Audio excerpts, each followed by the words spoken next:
ఓం శ్రీ గురుభ్యో నమ. గం గణాధిపతయే నమ. శ్రీమాత్రే నమ. ఈరోజు మనము మే నెల మాస ఫలితాలు ఎలా ఉన్నాయి, ఈ యొక్క 2006 మే నెల మాస ఫలితాలు తీసుకుంటున్నాము. ముందుగా గోచారం చూసినట్లయితే కుజుడు శని ఈ యొక్క మీనరాశిలో ఉన్నారు. రవి బుధులు మేషంలో ఉన్నారు. శుక్రుడు వచ్చేసి వృషభ రాశిలో ఉన్నారు. గురువు వచ్చేసి మిథున రాశి, కేతు సింహరాశి, చంద్రుడు వచ్చేసి ఈ యొక్క తులారాశిలో ఉన్నారు. రాహు వచ్చేసి ఈ యొక్క కుంభరాశిలో ఉన్నారు. అయితే ప్రధానంగా తీసుకున్నట్లయితే మనకి కుజుడిని తీసుకున్నట్లయితే మేషరాశి వారికి మీ రాశి అధిపతి మీకు వ్యయం స్థానంలో ఉన్నారు.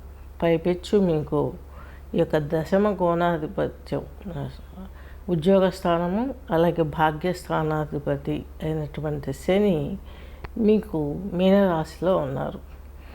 కుజునితో కలిసిన శని భగవంతుడికి కుజునితో యొక్క వ్యతిరేక స్వభావం కలుగుతుంది.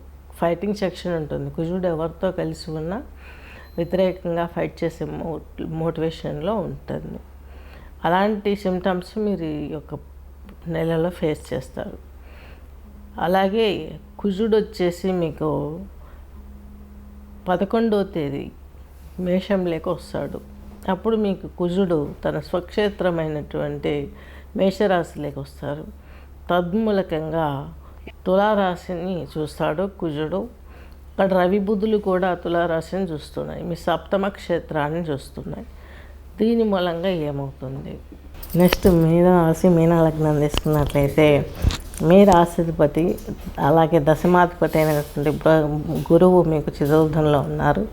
ఈయన మీ దశమ క్షేత్రాన్ని చూస్తున్నాడు. ఉద్యోగంలో మీరు వెతుకుతున్న వారికి, ట్రై చేసే వాళ్ళకి, ఎడ్యుకేషన్ లెవెల్లో ప్రోగ్రెస్ కోసం ప్రయత్నించి హయ్యర్ స్టడీస్కి ఎక్కడికైనా వెళ్ళాలనుకునే వారికి మీకు మంచి పరిష్కారం దొరుకుతుంది. చక్కగా మీరు రావాలనుకున్న ఉద్యోగం వస్తుంది. పెట్టుబడి కొంత పెట్టాల్సి వస్తుంది, అది మీరు చేయగలరు. చక్కగా మీ ప్రయత్నం అన్నీ చేసుకున్నట్లయితే మంచి జరుగుతుంది. రాహు వ్యయంలో ఉన్నాడు కాబట్టి చాలా వరకు వ్యాధులు, అంటువ్యాధులు రావడానికి ఆస్కారం ఎక్కువగా ఉంది మీనరాశి మీన లగ్నం వారికి. ఎందుకంటే శని మీకు మీ రాశిలోనే ఉన్నాడు. కుజుడు మీకు 11వ తేదీ వరకు ఈ యొక్క మేషరాశిలోకి వస్తాడు. మీనం వదిలేసి అప్పుడు శని భగవంతుడు ఒక్కడే ఉంటాడు ఈ రాశిలో. దీనికి సంబంధించి రాహు శని నక్షత్రం, శని రాశిలో ఉన్నారు. శని భగవంతుడు తన నక్షత్రమైనటువంటి ఉత్తరాభాద్ర నక్షత్రంలో ఉన్నాడు. కాబట్టి ఈయన శని కూడా స్ట్రాంగ్గా ఉన్నాడు. కాబట్టి మీనరాశి మీన లగ్నం వారికి ఈయన కూడా దశమ క్షేత్రాన్ని చూస్తున్నాడు శని భగవంతుడు. మీనరాశి మీన లగ్నం వారికి మీకు లాభాధిపతి 12వ ఇంటధిపతి 11వ ఇంటధిపతి అయినటువంటి శని మీకు దశమ వీక్షణ ద్వారా మీ దశమ క్షేత్రాన్ని చూస్తున్నాడు. కాబట్టి ఏలినాటి శని అయినప్పటికీ కూడాను శ్రమతో కూడినటువంటి ఫలితాలు సక్సెస్ అయ్యే అవకాశాలు ఉన్నాయి. మీరు దత్తాత్రేయ స్వామి స్తోత్రం పారాయణ చేయడం కానీ, రావి వృక్షం యొక్క పూజించడం, రావి వృక్షాన్ని, లేదా ఇంట్లోనే మనము వేప రావి చెట్టు కలిపి పెట్టుకొని పూజ చేసుకుంటే వ్యాపారంలోనూ, బిజినెస్లో, ఉద్యోగంలోనూ మీకు మీరు అనుకున్నది పొందే అవకాశం చాలా స్పష్టంగా ఉంది. మీకు మీనరాశి మీన లగ్నం వారికి మీకు ఇక వివాహ విషయాలలో తీసుకుంటే కొంచెం ఇబ్బందికరంగా ఉంటుంది. మీ రాశిధిపతి అయినప్పటికీ కూడాను బృహస్పతి మీ దశమాన్ని చూస్తున్నాడు. కానీ సప్తమ క్షేత్రంలో బుధుడు వచ్చేసి మీకు 2వ ఇంట్లో ఉన్నాడు. ఈయన కూడా మీకు బుధుడు 14వ తేదీ వృషభంలోకి వస్తాడు. రవి సింగిల్ అయిపోతారు. 11వ తేదీ రవికు, 15వ తేదీ రవి కూడా ఈ యొక్క శుక్ర రాశి అయిన వృషభంలోకి వస్తారు. శుక్రుడు వచ్చేసి ఈయన 14వ తేదీ మిథునంలోకి వెళ్ళిపోతాడు. అలాగే రవి భగవంతుడు వచ్చేసి 15వ తేదీ వృషభంలోకి వస్తారు. ఇన్ని రాశులు ట్రాన్సిట్లో ఉన్నాయి కాబట్టి ఏది తీసుకున్నా కూడాను కొంచెం ఆచితూచి వ్యవహరించాల్సిన అవసరం ఉంది. శని మీకు 3వ ఇంటధిపతి అయినటువంటి శుక్రుడిని 3వ దృష్టితో చూస్తున్నాడు. అలాగే ఇక మీనరాశి వారికి ఈ యొక్క ఏళ్ళనాటి శని ప్రభావానికి సంబంధించి నల్లని బొగ్గులు తీసుకొని నల్లని క్లాత్లో కట్టేసి ఏదైనా మురికి కాలువలో ఇలా వెనక్కి విసిరేసి వెనక్కి తిరిగి చూడకుండా ఇంటికి వచ్చి స్నానం చేసి పూజ చేసుకుంటే చాలా కంట్రోల్ అవుతుంది. రోజు ఇల్లు యొక్క ఉప్పు వేసి తడి పెట్టించినట్లయితే కూడాను చాలా వరకు దోషాలు నివృత్తి అవుతాయి. ఇదివరలో మీరు చేసినటువంటి ఏవైనా ప్లాన్ చేసినటువంటివి అంతటితో ఆపేసి, ఇది వరకు మీరు ఏదైనా ప్లాన్ చేసినటువంటి ప్లాన్స్ వచ్చేసి ఆగిపోయినవి ఇప్పుడు సక్సెస్ లేకొచ్చే అవకాశాలు స్పష్టంగా ఉన్నాయి. బిజినెస్ కావచ్చు, వ్యాపారం కావచ్చు, వివాహం కావచ్చు, వాహనాలు కావచ్చు, ఏది అయినా పర్చేజ్ చేయాలనుకున్న వాళ్ళకి ఈ పీరియడ్లో పర్చేజ్ చేసే అవకాశం స్పష్టంగా ఉంది.